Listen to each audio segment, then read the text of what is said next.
छत्तीसगढ़ में एक बार फिर धान का जो मुद्दा है वो गर्माता नजर आ रहा है, क्योंकि इस बार पक्ष और विपक्ष दोनों धान खरीदी के मुद्दे पर आमने सामने हैं, केंद्र सरकार और राज्य सरकार को लेकर। और आज मुख्यमंत्री भूपेश बघेल ने अपने सोशल मीडिया अकाउंट पर जो है कुछ ट्वीट किए और कुछ सवाल भी किए हैं। तो सवाल तो है, जवाब भी देने होंगे। ये मुख्यमंत्री भूपेश बघेल का जो ट्वीट है उसका है। सबसे पहले उन्होंने सवाल किया है कि जब सरकार डबल इंजन की थी तो प्रति एकड़ सिर्फ 10 क्विंटल धान की खरीदी फैसला किसका था।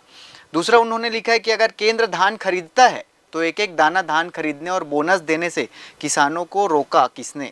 साथ ही साथ तीसरा है, लाखों किसानों का हित कर उनके भविष्य से खिलवाड़ करने का फैसला किसके दबाव में लिया था। तो इस तरह से मुख्यमंत्री भूपेश बघेल ने एक बार फिर से केंद्र सरकार और बीजेपी को आड़े हाथों लिया धान खरीदी पर। इसी पर चर्चा करने के लिए हमारे साथ मौजूद है managing editor R K. Gandhi sir. Sir, धान खरीदी का मुद्दा एक बार फिर छत्तीसगढ़ में गर्मा गया है, सियासत काफी जोरों पर है इस पर।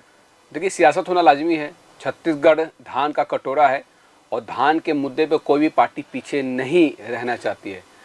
दोनों प्रमुख पार्टियां जिनके बीच में कांटे की टक्कर है, मानना यह है कि धान के मुद्दे पर वो यहाँ पे सरकार बनाती नजर आएगी, क्योंकि धान के मुद्दे पर ही कांग्रेस सरकार सत्ता में आई थी। आपको याद होगा कि जब सरकार ने 2500 रुपये में धान खरीदने का फैसला किया था तो एक सैलाब ही कह सकते हैं कि आप देखिए कि एक तरफा जो वोट मिला था कांग्रेस को, और सरकार कांग्रेस ने बनाई थी। कर्ज माफ़ी का भी उसमें काफ़ी अहम रोल था। लेकिन जो सवाल यहाँ पे भूपेश बघेल उठाते नजर आए, वो सवाल क्यों उठ रहे हैं? क्योंकि प्रधानमंत्री नरेंद्र मोदी ने जो बातें रखी साइंस कॉलेज ग्राउंड से, उस पर जिस तरह से प्रदेश के नेताओं की प्रतिक्रिया आ रही है, खासतौर पर बीजेपी की तरफ से।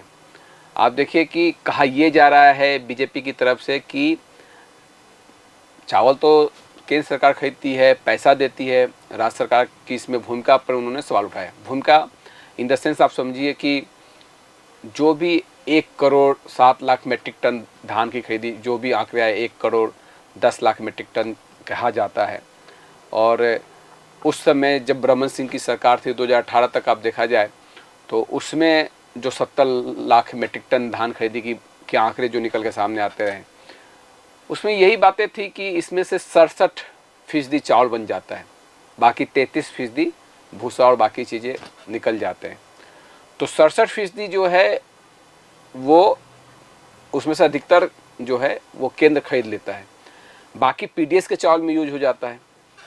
तो इसमें बीजेपी का सीधे तौर पे कहना है कि पैसा तो केंद्र दे रही है चावल का, आप क्या दे रहे हैं।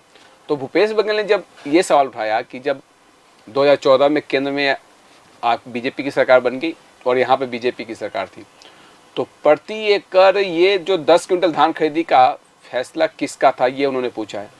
आपको भी याद होगा कि जब अमित शाह से मिलने तमाम डेलीगेशन यहाँ से गए हुए थे और रमन सिंह ने ये कहा था उस समय कि हम 2100 रुपया समर्थन मूल्य में धान खरीदी करेंगे और 300 बोनस देंगे।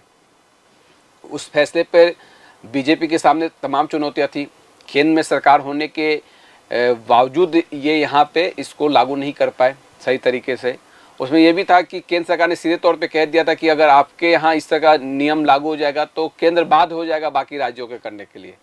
तो इसलिए ये फैसला करने में काफ़ी दिक्कतें हैं, कई सारी चुनौतियाँ थी। बीजेपी के तमाम सांसद उस समय विष्णुदेव साय के बंगले पर मिले थे और वहाँ पर एक रणनीति बनी थी कि इस मुद्दे को रखा जाए। केंद्र सरकार ने उस समय तमाम अपनी बाध्यताएं गिनाई थी और आप देखिए कि घोषणा पत्र में, कांग्रेस घोषणा पत्र में इस पर धान खरीदी को लेकर बहुत बड़ा फैसला किया गया। आप दूसरा ये देखिए, जो दूसरा सवाल मुख्यमंत्री का है कि अगर केंद्र धान खरीदता है तो एक एक दाना धान खरीदने और बोनस देने से किसने रोका, ये काफ़ी अहम सवाल है। आप देखिए 20 क्विंटल धान खरीदी का फैसला कांग्रेस सरकार ने किया है, ठीक है, वो प्रक्रिया इस बार के धान खरीदी से होगा। 15 क्विंटल सरकार अभी खरीदती आ रही थी। तो इसे समझा जा सकता है कि सरकार के सामने जो चुनौतियाँ रही, आपने देखा कि जब सरकार ने 2500 रुपये पे धान खरीदी शुरू की तो केंद्र ने सेंट्रल पूल में चावल खरीदी पे क्या अड़ंगे आया वो सबके सामने। और उसमें आप देखिए कि ये स्थिति हो गई थी कि सेंट्रल पूल का चावल अगर नहीं खरीदी की जाएगी तो एक बहुत बड़ा बोझ राज्य सरकार पे पड़ेगा। तो देखिए, केंद्र और राज्य दोनों सरकारें जनता के लिए काम करने के लिए चुनी गई हैं और डबल इंजन का भी उन्होंने जिक्र किया कि जब यहाँ पे और केंद्र में बीजेपी की सरकार थी तो इस पर क्यों नहीं फैसला हुआ। तीसरे सवाल पर देखिए कि लाखों किसानों का हित कर उनके भविष्य से खिलवाड़ करने का फैसला किसके दबाव में लिया गया। देखिए अपनी बाध्यताएं होती है, अपनी चुनौतियां होती है सरकारों के सामने, लेकिन ये भी साफ है कि कर्ज माफी और धान खरीदी को लेकर जो फैसला कांग्रेस पार्टी ने उस समय किया उसका एक बहुत बड़ा बेनिफिट कांग्रेस को मिला, सत्ता में आई। और ठीक है कि 4 अलग अलग किस्तों में बोनस और राशि धान के दिए जाते हैं। राजीव गांधी किसान न्याय योजना की शुरुआत इसी बीच में हुई और ये मुद्दा काफ़ी अहम है और इस मुद्दे पर ही दोनों पार्टियां बहुत सारे फैसले लेगी आने वाले समय में। चाहे आप देखिए कांग्रेस का घोषणा पत्र हो चाहे बीजेपी का घोषणा पत्र हो, आप देख लीजिएगा कि धान खरीदी को लेकर दोनों पार्टियां ताल ठोकती नजर आएंगी और अपनी अपनी बातें रखती नजर आएंगी और लोक लुभावन वादे भी किए जाएंगे। लेकिन अब वो जो वादे किए जाएंगे जनता ये भी जानती है कि कौन सी सरकार वादे पूरे करेगी, कौन सी सरकार नहीं करेगी और काफ़ी नाप तोल कर अब फैसला वोटर यहाँ पे लेती भी है। तो इससे समझा जा सकता है कि धान खरीदी एक अहम मुद्दा है छत्तीसगढ़ के लिए और लिहाजा लगातार आप देखिए बयान हो रहे हैं, चाहे पूर्व मुख्यमंत्री डॉक्टर रमन सिंह का हो, चाहे तमाम नेताओं का, अरुण साव का भी बयान निकल के सामने आया। अब मुख्यमंत्री यहाँ पे भूपेश बघेल ने सीधे सीधे 3 सवाल यहाँ पे किए हैं। जी, तो धान खरीदी को लेकर भारतीय जनता पार्टी जो सवाल उठा रही थी कि 80% पैसा तो केंद्र सरकार देती, तो उसके जवाब में सीधे मुख्यमंत्री भूपेश बघेल ने सोशल मीडिया के माध्यम से 3 सवाल भारतीय जनता पार्टी के ऊपर दाग दिए हैं। खबरों के लिए बने रहिए साधना न्यूज़ के साथ। Back to studio.